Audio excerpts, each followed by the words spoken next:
So David, yes, I'm still grading your tests. David, So probably done by today and or tomorrow. I do it by well, order. So if you submit early, then you will get your test done. You will get your test graded first. Um, oh, so I'm going to show you where is the test located at, so you guys know. So if you go to the D2L website, you go under material and then go under content. You will get yourself the midterm. And under the midterm folder, you will get yourself a test one key. And then this is the key for the test one that you just took. So if I make any mistake, look at the key and see what's going on. If I make any mistake, because I do make mistake on grading, on something else, you have to send me an email. Okay, please send me an email telling me that, David, you grade something wrong or my point is something wrong. You just need to let me know, then I will give you the points back and stuff like that. Okay, so it's located on college algebra on this under midterm and then test one key. I don't know you guys familiar with my testing grading. So when I grade my test, usually what you get when I grade my test is if it's correct, it's a checkpoint. So if you get correct, it's a checkpoint. If it's wrong, you get an X. So if you're, my internet connection is not. So if you're wrong, you get an X. And then what happens next is that if it's, I will take points off, like this is -1 means I take a 1 point off or half a point. And then at the end of the page, you will see the total of the negative. So you can see this whole page is a -3 total. Then this is a -3 on the corner here. And then what do I do here is I add all the negative points on the corner here. And then at the end here, it is over 74. So I subtract it from 74. And then that will be all the points that we have here. So so what I want to tell you here for my for your test here is please check if you got my test back today or yesterday or tomorrow, because it will take me some time to grade. So it will be great. Elijah, I will tell you what's going on in that section. You do not need to put any answers if there's no DNE. I will tell you later on. So make sure this is about your test here. So make sure you check it and then calculate how many negative points you get, and you add it up and put in and see if my corner is correct. Then add all the corners negative point, and it should be out of 74 here. So so if I make any mistake, and it's also in D2L. So so make sure that you guys check your tests, your score, everything in D2L in this case. So Elijah is asking me about this chapter 4.1, that if you do not have asymptotes, either your vertical or horizontal asymptotes, what do you do? Like question number 9 that he's talking about here. So I'm gonna show it to you. You do not need to do anything. You just ignore it. Don't even put DNE or none or anything. So this is question 4.1 and question 9 here. So question 9 in this case is given as 4x squared equals to over by x plus 8. So you have to find your vertical asymptote. So in order for you to find your vertical asymptote, you just need to set your denominator become 0. So you get x equals to -8. So this is your how you find your vertical asymptote. Next, you have to find your horizontal asymptote. So in order for you to find your horizontal asymptote, you look at your power. So this power is power 2, the top one, and the bottom one is power 1. And 2 is greater than 1. And if you look back at my own notes, I should take it out. 2 is greater than 1. You find out that, where is my own notes of 4.1? There you go. So if you see that n, the top part is greater, then there's no horizontal asymptote. So in this case, that you do not have a horizontal asymptote in this case. So how do you put in your answer in this case? If you do not, you only have one but not the other one, you just type in x equals to -8, and that's it. You do not need to put none or DNE or anything on the other case. Elijah, you got me here? Okay, so you just need to put in the x equals to -8 here, and this one you can just skip it. You do not need to put anything on it. Same thing with question 10 and question 11. Okay, all right. So so we're gonna continue with 4.2. This one is a little bit more difficult. So as what we just mentioned over on this question that we just have, because 2 is greater than 1, we do not have a horizontal asymptote. So when you do your 4.1, we will say none, or we just ignore it, right? Like what I just did just now. But when you do 4.2 homework and your final test, this time at your final test, then you will have what we call as an oblique asymptote, which is right over here, or sometimes we call it the slant asymptote.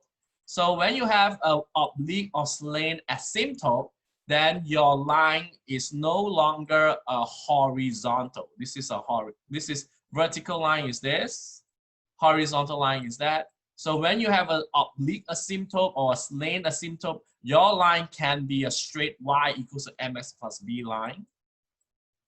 And your line can be parabola or cubic or anything else, okay? But in our class, we just concentrate on y equals to mx plus b, okay? So what we do here is, so how do we figure out what do we have is this. Your power is, top power is greater than 1. Is greater than the bottom power. If this has a difference of 1, which we do. So if you have a difference of 1 here, then your line is a linear line, y equals to mx plus b. So your graph will look something like that. Your oblique asymptote will look something like this, which is a slant asymptote here. But what happens if this is 3, the top power is 3, and the bottom power is 1? Now the difference here is 2. And if you have a difference of 2, then your oblique asymptote now is going to be a parabola. And what happens if this is 4 and this is 1? Now the difference is 3. Then your oblique asymptote here will be going to be a cubic one. Okay, so so this is a straight line that we have. And how do we know this? Is depends on the how much difference is. If this is difference of 1, is straight line y equals mx plus b. This will be y equals to ax squared plus bx plus c, which is a parabola. And then the cubic one is ax cubed. So what I can tell you here is we will not do parabola in this class. We will not do cubic in this class. So you don't have oblique asymptote that is parabola or cubic. You only have the one that is a straight line. Okay. How do you find this oblique asymptote? How do you find this? If you look at this, in order for you to find it, you have to do syntactic division. And when you guys do syntactic division, like what you did in chapter 3, you have to ignore the remainder. For example, this example that we are doing here right now. So 4x squared over x plus 8. We know this is an oblique asymptote, and I know that equation is y equals to mx plus b. So how do we figure out what is the y equals mx plus b formula here is you have to perform what we call as syntactic division. So what do we put inside this? We always put the one that set your denominator become 0. So like last time, so you put x minus plus 8 becomes 0. So in this case, it will become -8. So like usual, when you guys do your syntactic division, so you take this equals to 0, and that's where it is. And then you do all your coefficient. So you got 4 here, which is your x squared. And don't forget, your x is 0, and your constant term is 0. Don't forget, remember, you had to put all the zeros that you have last time. So, so what you do here is you have to put all the zeros that we have now. So, and then what you do is you do syntactic, that what I teach you on chapter 3. You drop the 4, and then you multiply this, you get -32. And then you add this, you also get -32. And the remainder part, last time you do it, but this time you do not need to do it. So this is what is your equation is. As you know that the equation is y equals to mx plus b. So this equation will be y equals to m, which is your 4x minus 32. So this is your oblique asymptote for this case. Okay. So in your finals and when you do 4.2, you have to do that. Okay. And this is what happens when your horizontal asymptote is the top one. The top power is greater than your bottom power. Okay. For example, is you can look at 4.2. We can look at some. Where was that? They don't have one that finding the oblique asymptote here. You probably will get some of them in here, but I don't find it. Okay, but anyway, so this is how you figure out your oblique asymptote. So make sure that you perform what we call a syntactic division. So now we're going to put everything together, and now I'm going to teach you how to graph a rational function. Now this is super important. I want to point out to you, very important, is because this will be 12 points in your finals. Yes, one question worth 12 points in your final. So make sure you guys pay attention here. And if you want to rewatch the video, rewatch this video again because it is very important. So there are actually more than 7 steps here. I think it's 8 or 9 steps when you do this. So the first thing you have to do when you guys do this graph is to not simplify f. I'm put step 0 is to find the domain first. So the first step you need to do is you find the domain. How do you find your domain? Is you take the denominator equals to 0. Set your denominator equals to 0, and then you say all real numbers except those numbers that make him 0. So that is the first thing you need to do. Second thing, you do next thing, which is you have to simplify. How do we simplify in this case is you have to factor them, okay? And once you factor, you see if there's anything that is any common factor you can cancel. If there's no common factor, good, you move along to the next step. But if you do have a common factor, this is also very important. We will call that as a whole, okay? So we'll talk more about this. What does that mean here? So if you have common factor means something you can cancel from the top and the bottom. The thing that you cancel will create what we call as a whole. So when you have a whole, it means that like here, let's say you got a straight line, you found yourself that at one point here, you get a whole right in here, okay? And that whole is what we call as discontinue at that point. And you can only find when you have a common factors that we cancel out. Okay, we'll talk more. I'll give you some examples in this case. Next, what you need to do next is you have to find your y-intercepts. So yes, in your test, it's all come in steps. First step, I want you to find the domain. Second step, I want you to simplify. Third step, I want you to find the y-intercept and the x-intercept. So how do you find the y-intercept? You plug all your x to become 0, okay? So it's easy to find your x-intercept in this case. In order for you to find your x-intercept, you put all your x becomes 0, and then you get yourself an x-intercept, your y-intercept, sorry. So in order to find your y-intercept, you put all your x becomes 0. In order for you to find your x-intercept, this is also easy. You take your numerator, make it equal to 0, and solve for it, okay? So when you have when you have to find your x-intercept, you make the numerator, the top one, equals to 0, and you solve for it. That's your x-intercept. And next, you have to find your vertical asymptote. How do you find your vertical asymptote? Is you set your denominator equals to 0, and then you solve for it. Make sure that your x and y intercept is a coordinates point. Okay, so this x and y intercept has to be in coordinates. Okay. And your vertical asymptote, your horizontal is a line. So when you draw the graph, you have to use dash line. No dash line in your test. That means you won't get full points. And next, you have to figure out: do you have a horizontal or a slant asymptote? So it can be a horizontal, it can be a slant asymptote. Based on what you did last time is you look at your powers. This is the one. So the n is less than m, you have a horizontal asymptote as y equals to 0. N equals to m, you also have a horizontal asymptote of a leading coefficient. For n is greater than m, we will use what we call as slant or oblique asymptote. So you have to find these asymptotes in this case. So once you find this asymptote, so you don't need to do this step 6. I will change to step 6 to something else. Okay, so step 6 will be changed. I don't want to do that. So what we do is step 6 in this case is I'm going to put step 6 here.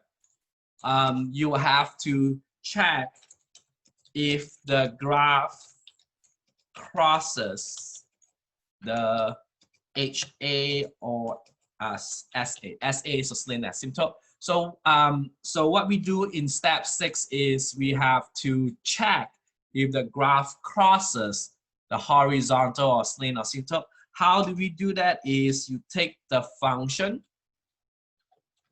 and make it equals to your HA or your SA. I will show to you how to do it. And if you find out that if the graph, and then you solve for x. And if you find out that the x you solve is solvable, that means you get x equals to 3 or x equals to 5, it means that this graph will cross on your S horizontal or your slant asymptote. Okay, I want to tell you that on the vertical asymptote, your graph will not cross it. So graph never cross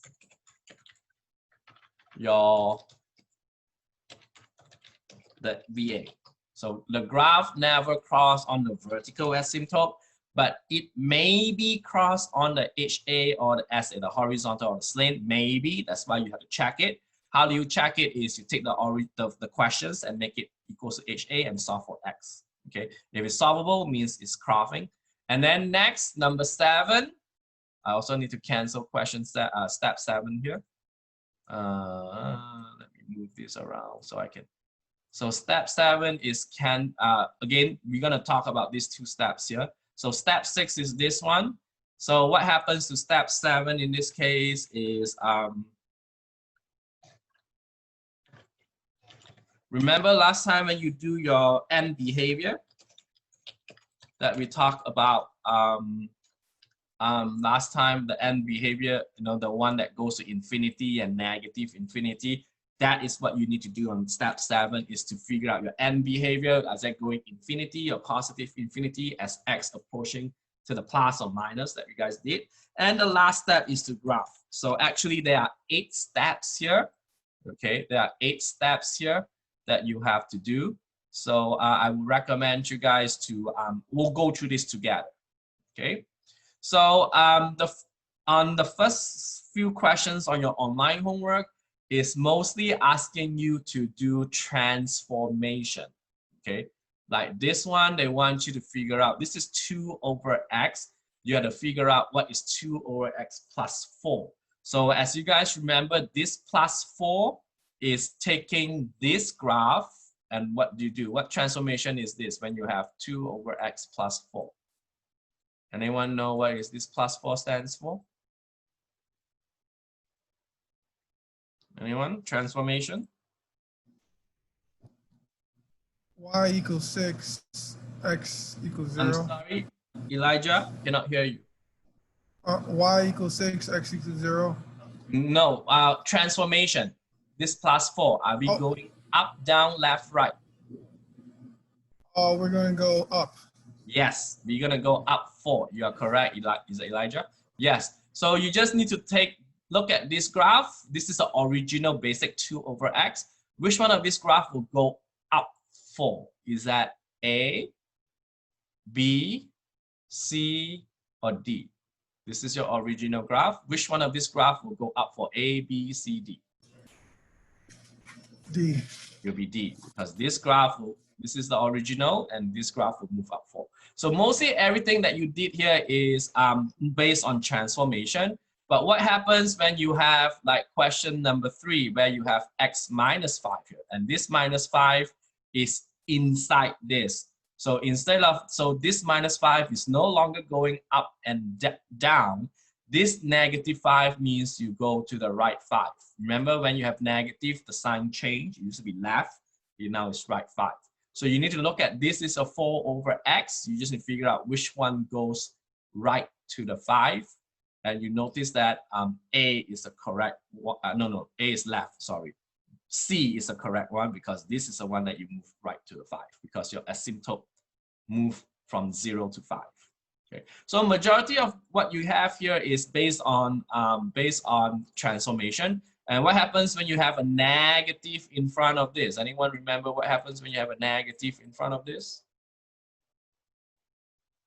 What kind of transformation is that? A reflection? On X or Y?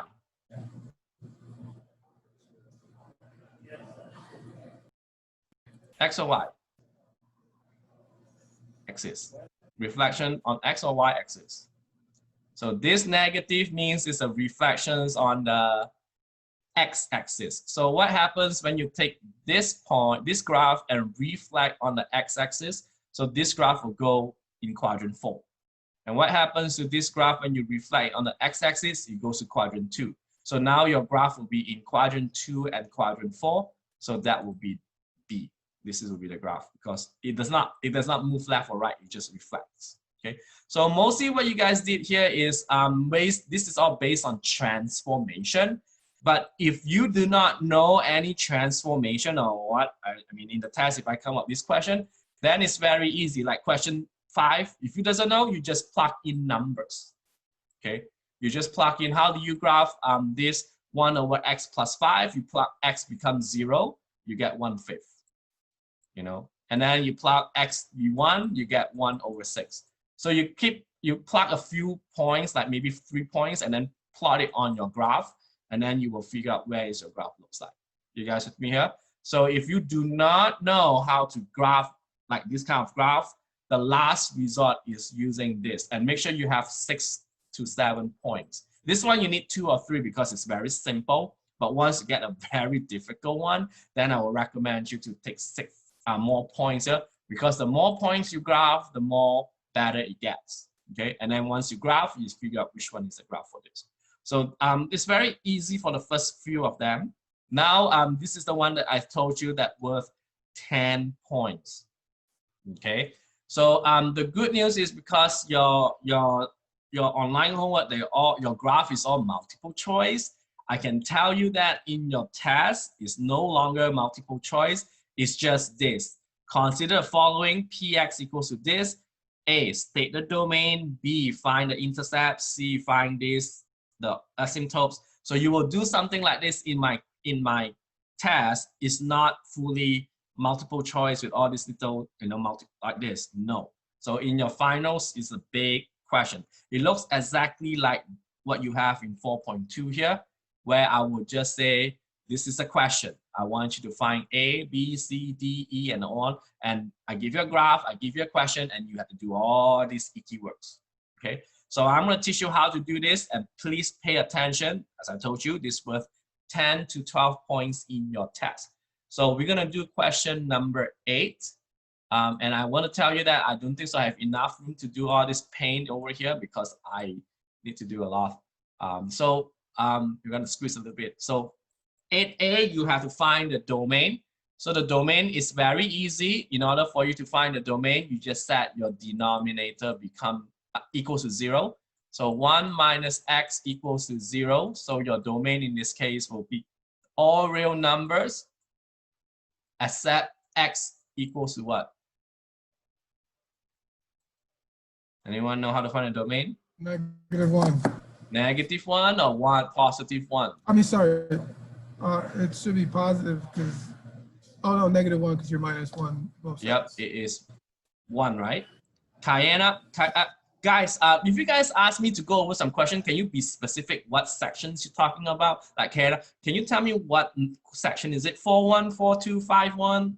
So I do not know. 23 is just, so make sure next time when you guys ask me question, don't just give me a number, question number 23. I will be asking what section is that, okay? So please be more specific next time. So instead of wasting time, so 2341 or 23, yes, 42, thank you. See, now I know what you're talking about. All right, let's do this first and then we'll talk about that. So this is the first thing you do is that is a domain. So your answer is the all real numbers except x equals to 1. And then next you have to factor this. So this is the next step. I know it's not following here because in your test, this is what you guys need to do. So the next step is factor. Can you factor 1 minus 5x? Can you factor 1 minus x? Can we factor those out? So based on this, we cannot factor it. So that means that px in this case is already in the simplest form. Okay, this is in the simplest form. You cannot do anything about it. If it's a factorable, then you have to factor it. So that is the next thing. Is we try to make it simplify this, which is already simplified. Okay. Next, we have to find your x and y intercept. So in order for you to find the x-intercept, you put your numerator becomes 0. And what is numerator? This whole thing. This is your numerator. So it'll be 1 minus 5x equals to 0. This is how you find your x-intercept. So it's very straightforward. You take the top one and make it equal to 0 and solve for x. So x in this case will be 1 over 5. So your coordinates in this case will be 1 over 5, 0. This is how you figure out your x-intercept. Next, you find your y-intercept, still the same step. This is what happens in this case, is where you, for y-intercept, you set all your x to become 0. Okay, so what you do here is you take this, you take 1 minus 5 times 0. And then 1 minus 0. So what you get here is 5 times 0 is 0. 1 minus that is 1. And then 1 minus 0 is 1. So in this case, your y-intercept is 1. Or in coordinates, don't forget it's coordinates, 0, 1. So this is how you find your x-intercept and your y-intercept, which again, class, I told you, this is 12 points worth. Okay. D, how you find your asymptotes. So first thing first, it always have a vertical asymptote. So how do you find your vertical asymptote is you set your denominator becomes 0. So in this case, 1 minus x equals to 0. So x in this case is 1. So this is how you find your x-intercept in this case, your x-intercept. Your vertical asymptote is you take your denominator equals to 0. Now you look at your power to figure out, do we have a horizontal or a plane asymptote? So this is all D. So what you do is you look at your power. This one is a power 1 on top. The bottom one is also power 1. So that means the power is the same power. And if you remember, if they have the same power, you have a horizontal asymptote with a ratio of leading coefficient. So this will give me a horizontal asymptote, and you need to figure out what is the leading coefficient here. So the leading coefficient is not 1. The leading coefficient here is -5 on top and -1. -5, -1, which is 5 in this case. So I'm going to box all this important thing because you will need to graph this. This is your x-intercept. This is your y-intercept. This is your vertical, and this is your horizontal asymptote.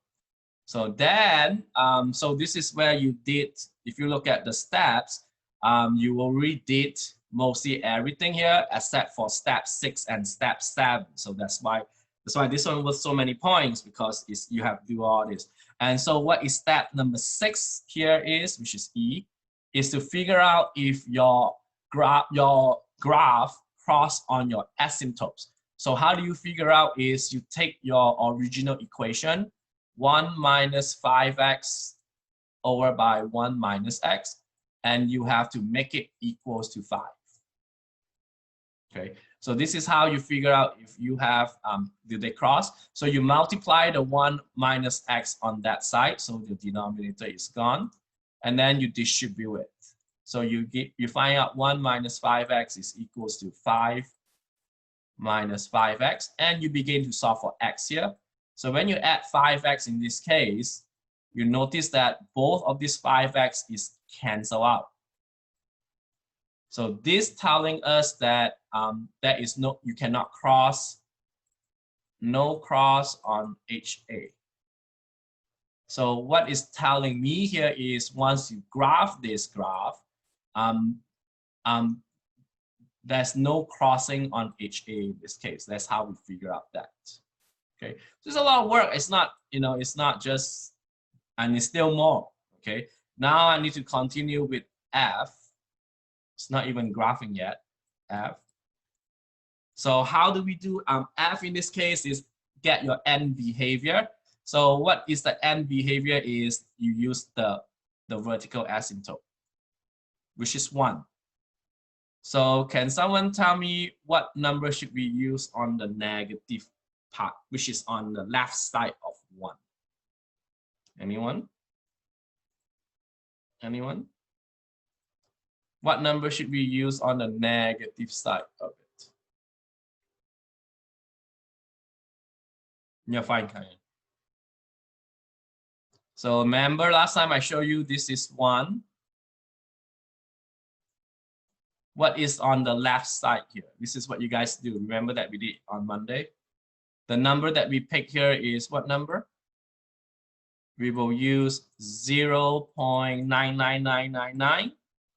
So you plug it back into your original equation and figure out are they positive or negative. So 1 minus 5 times 0.099999. This is the original equation. 1 minus 0.9. So 1 minus 5, this will give me negative because this will give me like 4.5. So 1 minus that will be negative, but 1 minus 0.9 will give me positive. So that means this will go to negative infinity. So I'm going to box everything in red so you guys can see. At the left side, you go negative infinity. And then you do the same thing on the right side, 1 plus. And this time we will use 1.1 because that is on this side. And then I replace this with 1.1. And what do I get when I replace that with 1.1 is this will still get negative on top because negative 1 times that is going to be negative. And 1 minus 1.1 is also negative. So this telling us that at 1 plus, this goes to positive infinity. So you got all this yummy stuff that you have. So this is worth, that's why this is worth 12 points. And lastly, we're gonna do this graph. So how do we graph this? I need to figure out a way to graph. I'll give you graph papers, so usually you can graph this. Let's see if I can have a neat graph papers, your midterm. Where is mine? So I'm gonna draw it over. Oh my God, this is very difficult. I'm gonna draw it over here so you guys can see. So this is the graph looks like. So this is the, make sure you draw the XY axis. And first thing is you have to do your coordinates, your X and Y intercept. Your X intercept is 1/5, 0. So 1/5, 0 is somewhere over here, very close to the Y axis. And your Y intercept is 0, 1. 0, 1 is over here. And then your vertical asymptotes, you have, I'm going to use black, not black, I'm going to use purple. X equals to 1. So X equals to 1 is here. This is your vertical asymptote. And then I'm going to use green on the vertical, horizontal is at 5. So Y equals to 5. This is 5. So this is your asymptote in this case. And then finally, you have to look at this infinities. So what you do here is you find out that at -1, this goes to negative infinity. So that means it goes down. So that means on the left side, it goes down. And then on the right side, it goes up. So now I can tell you what the graph will looks like, because you have to cross on these 2 points, but cannot cross on the green line and the purple line. This one goes up, this one goes down. So that line should be look something like this in black. We'll do something like this, crossing these 2 points, going down, and now cannot cross on the green line. The reason why is because it's already written down here. You cannot cross on the horizontal. And this one will go all the way down like this, and there is no crossing on those 2. So this is the graph on question 8. And this worth 12 points in your test, everything I did here. So it's very, very difficult. I know it's easy in your online homework because you guys just simply, oh yeah, it's A, it's B, it's C, it's D, and just simply click on it. But if you did not give me E and F, you automatically lose like 3-4 points. This one worth 3 to 4 points, E and F. So a lot of students in the test did not do E and F, they do A, B, C, D, and then the last one, the graph, but didn't do this, you will lose 3 to 4 points. Okay. So we're going to talk something more. What question is it again? Let me see. Now I'm done with this question. 23, question 23. So question 23, where is 23? Yep, it's this one. So it's my name. So yes, make sure you guys, this is tough. 23. So this question is asking us to write a rational function satisfying this criteria. So how do we write this rational function satisfying this criteria is you have to look at this. So if you have a vertical asymptote, you plug it into your denominator. So you make it equals to 0. So x equals to 4. So that gives him x minus 4. So that goes into your denominator. Okay. Next, you will have your slain a 0. Let's do the 0 part first. So 0 will give us in the numerator. So numerator in this case is x equals to minus 4. So you get x plus 4. So this is the numerator in this case. Okay, so now we talk about the slain asymptote. So the slain asymptote is where you it has to be a power 2 on top and a power 1 in the bottom. So in order for us to have a power 2 on top, then this one will have x plus something, x plus h or something else. Okay, so when you do this, you get yourself what we call as your slain asymptote. So how do we figure out this h? Is you take this equation, x plus 4, x plus h, over by x minus 4. You have to solve for h. If you know h, you get your answer. And you need to equal this to your slain asymptote. And your slain asymptote in this case will be x plus 2. Okay. So what do I do here is I multiply this with x minus 4. So this will, I just move it up there. And then I begin to FOIL this one out. So when I FOIL this one out, I will get x squared plus hx. Oops, sorry, my bad. Hx plus 4x plus 4h.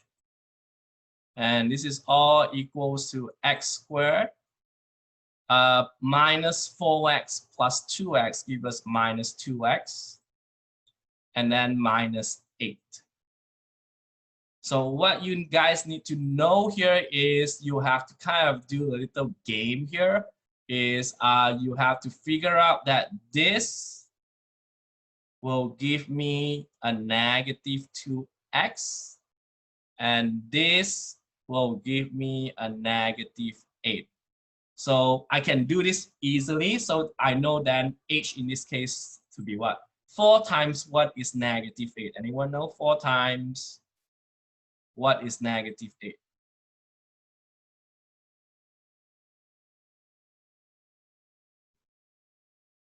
A -2. Yep. So there's a -2 here. So unfortunately that this, if you put in a -2, that does not work. No, actually, no. I'm gonna rephrase it again. Sorry about that. I'm gonna rephrase it again. So we're not gonna do that part first. We will do this part. This is the main part. We don't care about this one. We care about this. So so in this case, you have to solve h plus 4 equals to -2. Yeah, I think something is wrong here. X squared plus 4. X plus 2 is the number, and then x minus 4. X squared. Oh, I did it wrong. X squared minus 2x. Yeah. So we do this part. Yep. So h in this case will be what? I'm sorry, this is the correct one. So solve for h. H in this case is -6.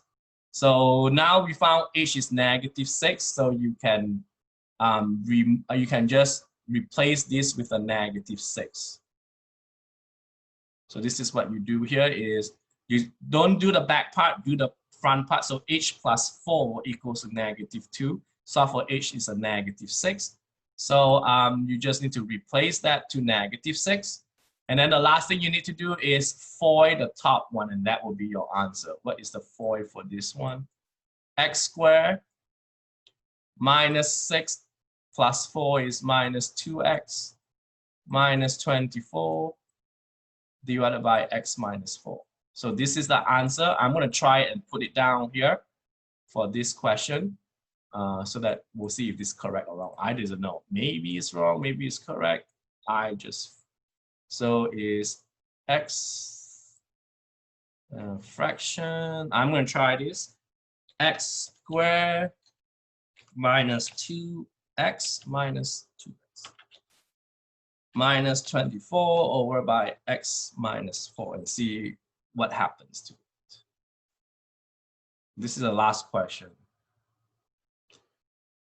See if it's right or wrong.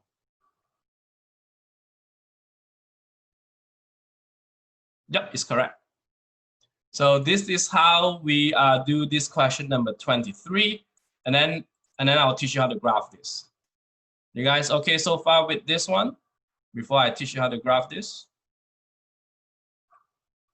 Okay, now I'm gonna teach. So I won't come up this question in your test because this is already hard, and then graphing this is another 12 point. So I'm gonna teach you how to graph this function now. So this f of x in this case, if I put it in a factor form just now, is x plus 2. Is x plus 4, not x plus 2. X plus 4 and x minus 6. That's where to get that.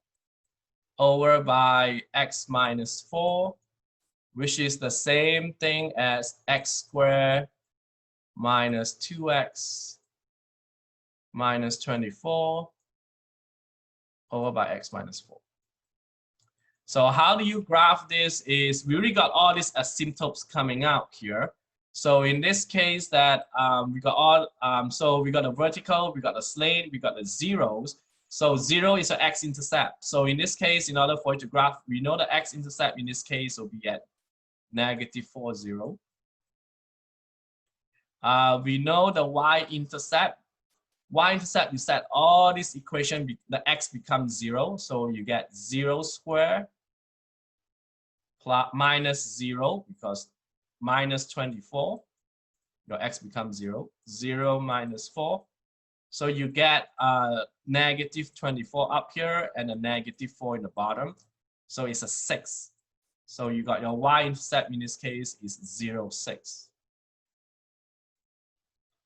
Your vertical asymptote is already given to us, which is x equals to 4. Which is, you can also find it from making this become 0. Slate asymptote is also given to us, y equals to x plus 2. If you cannot figure out the slate asymptote, you can do syntactic division if this is not given to you, like here. So you do syntactic division, this is 4, and then you get 1, -2, and -24. And then you drop the 1, and then 4 times 1 is 4, and then add up become 2. So that's why you get y equals to x plus 2, mx plus b. That's why you get the x plus 2 here. So now you guys get what we call the graph. So how do you graph this is you got x-intercept is at -4, 0, which is somewhere here. Y-intercept is 0, 6, somewhere over here. You get the asymptote, which is x equals to 4. So x equals to 4 is right down here. And then y equals to x plus 2. So this is back to how you graph your equation. So your y-intercept in this case, in this equation is 2. And then your slope is 1. So you go up 1 over 1. This is what you guys did like in the first section of the class at 2.1. So this is your lane asymptote here. And this lane asymptote is y equals to x plus 2. So what is your graph looks like is since you got these two graphs, so we can draw this graph like this, the green line. And it never crosses on both asymptote, your vertical and your lane asymptote. So you kind of curve it out like that. Now you have to figure out what happens to the other side. Because we know this is a 4, because from the vertical asymptote is 4. So we had to figure out what happens when you put 5 into the equation. Is that going to be above this? If it's above this, it's kind of like a parabola. If it's below this, then you'll be a little like a shape like this. So what you do is plug 5 into one of these equation here. So you get 5 squared minus 10 minus 24 over by 5 minus 4. So 5 minus 4 is 1. So anything over 1 is the same. So this has become 25 minus 10 minus 24. That will give me negative 9. So we know that negative 9 is way down here. So then we know this graph will be going this way. Again, it cannot cross on your asymptotes. So that looks like A to me, because it looks more like that. I don't think so. Not on this one. The reason why is because your y-intercept is at 0, 6. This one doesn't cross at 0, 6. So your answer in this case is definitely is A. Right. So this is how we graph using the lane asymptote. Okay. So so there are videos. I just want to point out to you guys that when you go to my YouTube,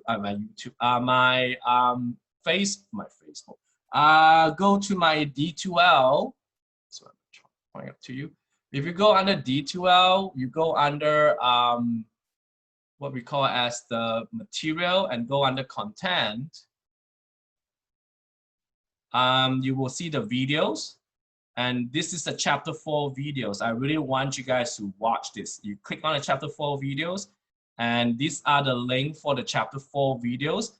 And this is exactly the same as your notes here. So this one, it says that question 6, this is question 6.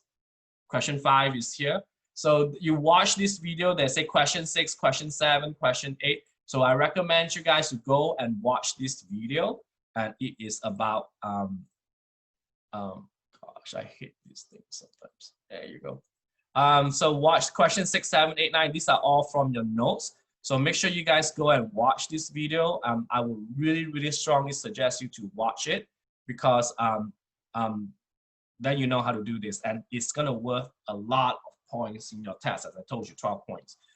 All right, now we have a few minutes. We're going to go a little bit over today to talk about 5.1. So this is an exponent function in 5.1.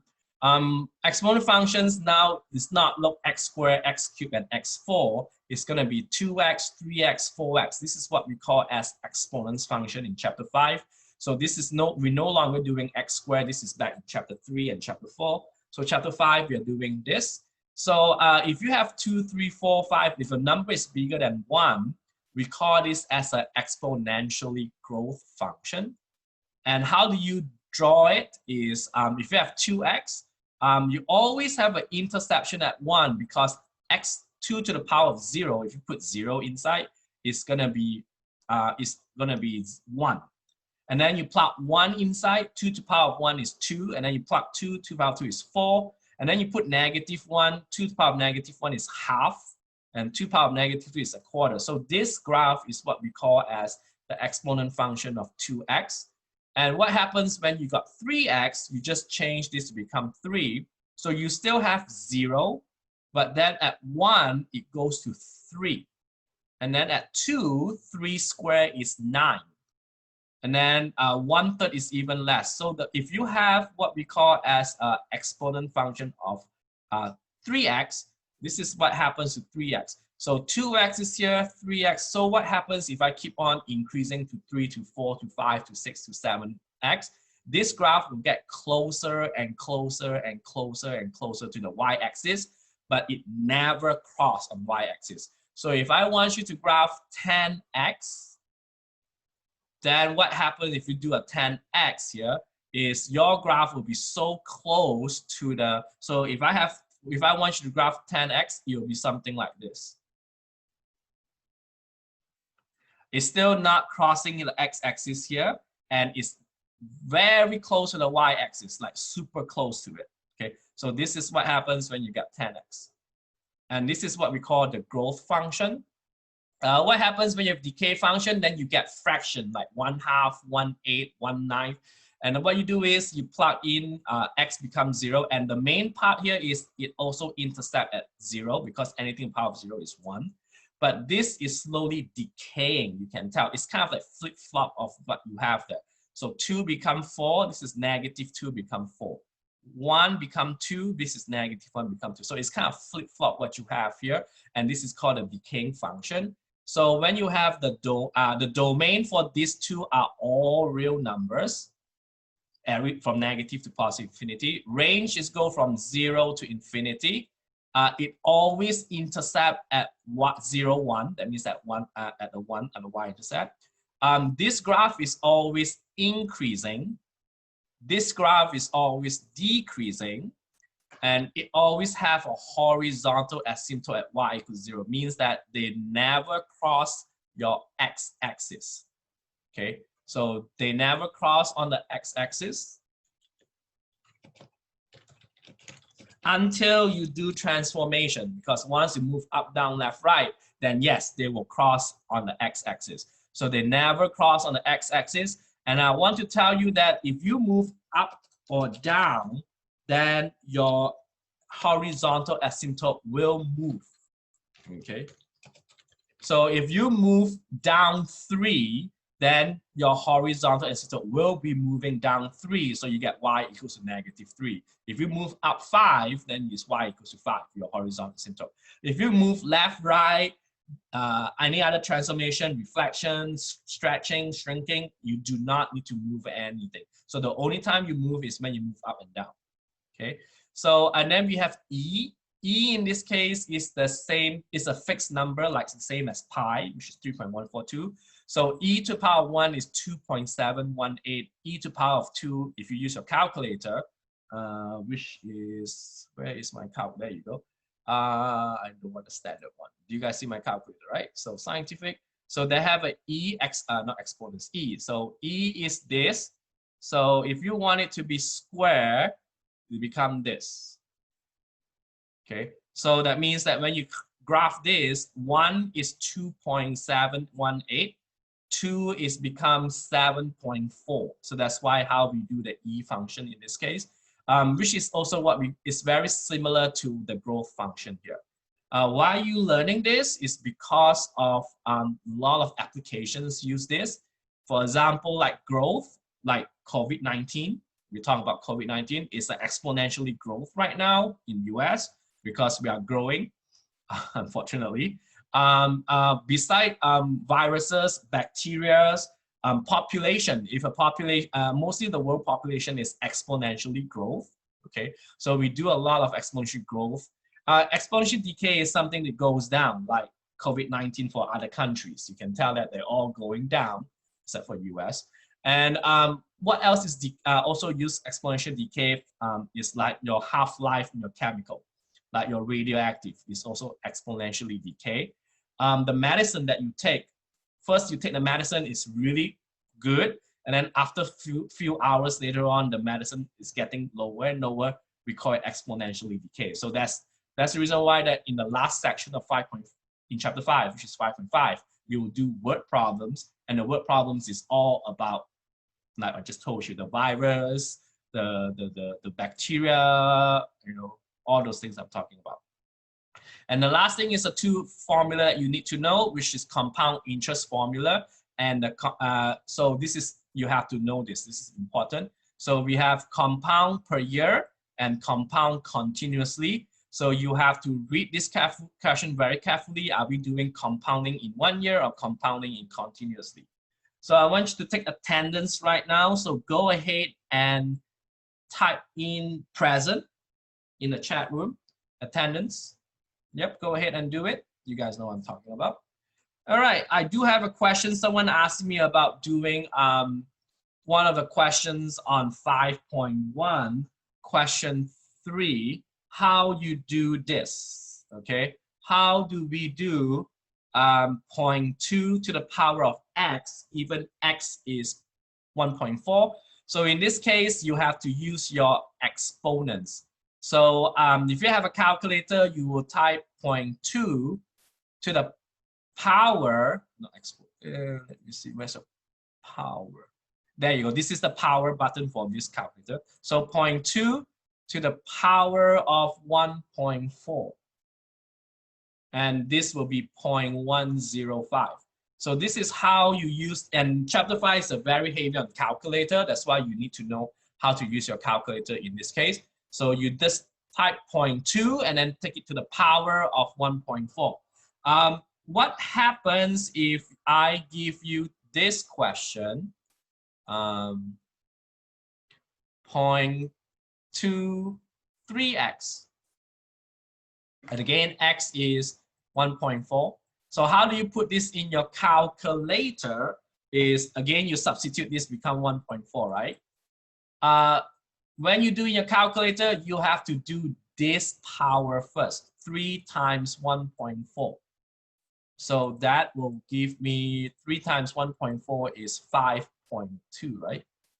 No, 4.2, sorry, this is 4.2. And then you 3 times that is 4.2. You can do this quickly here. So once you do that, 3 times 1.4 is 4.2. And then what you do is you take 0.2 to the power of 4.2. Some of you do not have this power in your calculator. You have this caret symbol, which is the same thing. Okay, so make sure you guys know how to use your calculator in this case. It's very important. Next thing we talk about here is how do we do graphing using, this is very important, using transformation. So like question 6, 2x equals to 4. This is question 2x equals to 4. 2x plus 4. So how do we graph this without plotting the points? First, as usual, figure out the transformation. So if you have a plus 4 like this, it means that it moved up 4. So we have this 2x is the 2 in front has nothing to do with the transformation. This 2x is actually your exponents. And the 2x is your what we call as your basic function, or the like remember last time when you do the square root of x plus 2, the square of x is a basic function. So how do we draw this is you always have intercept at 1, and then you got 1, 2, and then you got 2, 4.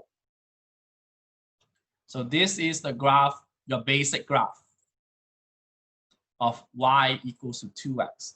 Now I need to do plus 4, I move up 4. So I take this point, I move up 4, so that will become 5. I take this, move up 4, it becomes 7 because it used to be 2. This used to be at 4, you move up here, So, and don't forget your horizontal asymptote used to be y equals to 0. Now you have to move up 4. So this is the 4. Yes, you have to draw me the asymptote to tell me that these exponents will never go below it. So this is your answer here. In this case, it looks like this one. Okay. What happens when you have, so I will show you all the different transformation so you guys know what's going on, and this is very, very important. So the first transformation I just bring out is this, +4 or -4 means you go up or you go down. What happens if the +4 is on the power? And then if it's a +4, you move to the left. If it's a -4, you move to the right.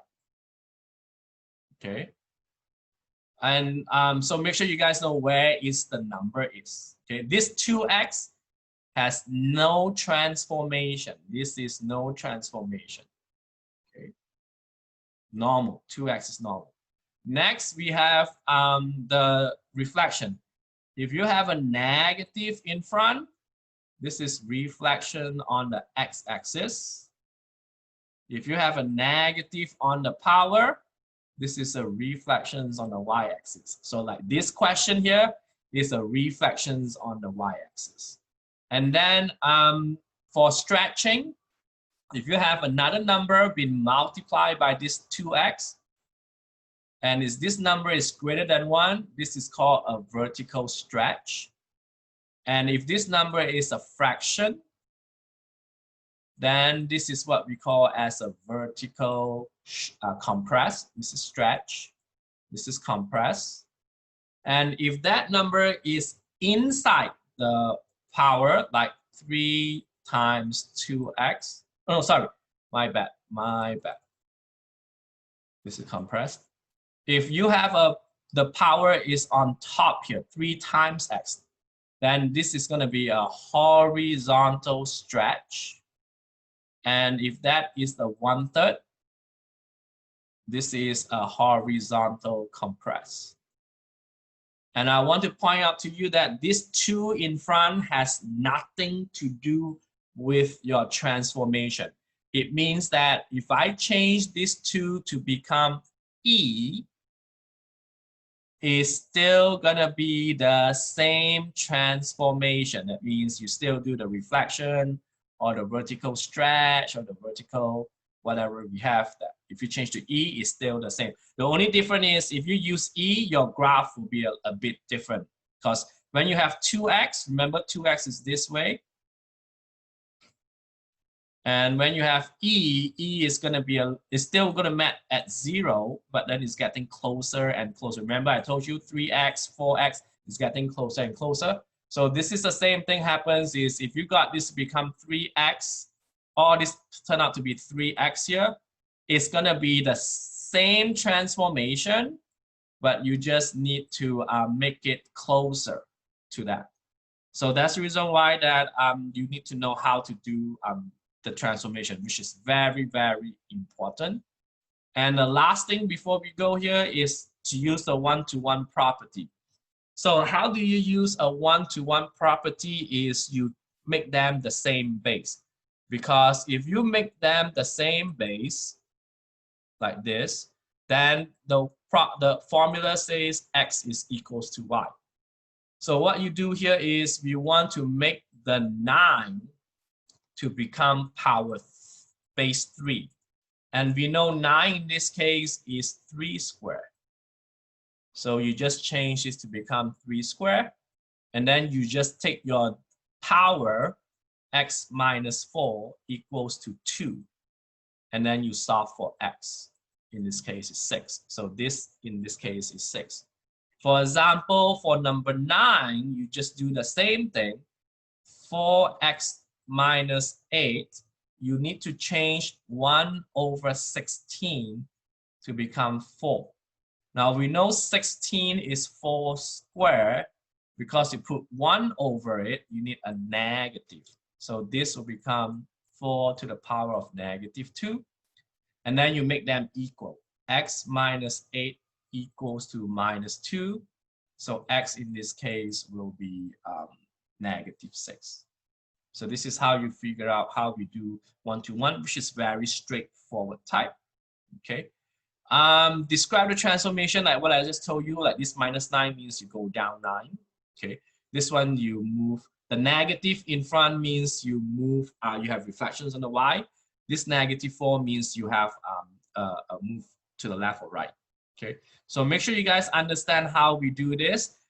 Then the last few questions is the word problems, and the word problems are regarding with compound interest formula. Okay. So that is the end for this class here. So I just want to point out to you guys that your online homework due on this coming Monday has 3 sections, 4.1, 4.2, and then 5.1. Okay, your online homework has 3 sections, 4.1, 4.2, and 5.1, which is due on this coming Monday. So make sure you guys practice those, and if you have more questions, you can talk to me on Monday, or you can ask me in the question here. I will still grading your test. You probably get your test back either today or tomorrow, depends on how fast I grade. Anyone have any questions for me? If you do, you stay. If you don't, you may leave. Yep, anyone have any questions? Watch the videos, okay? I'm going to stop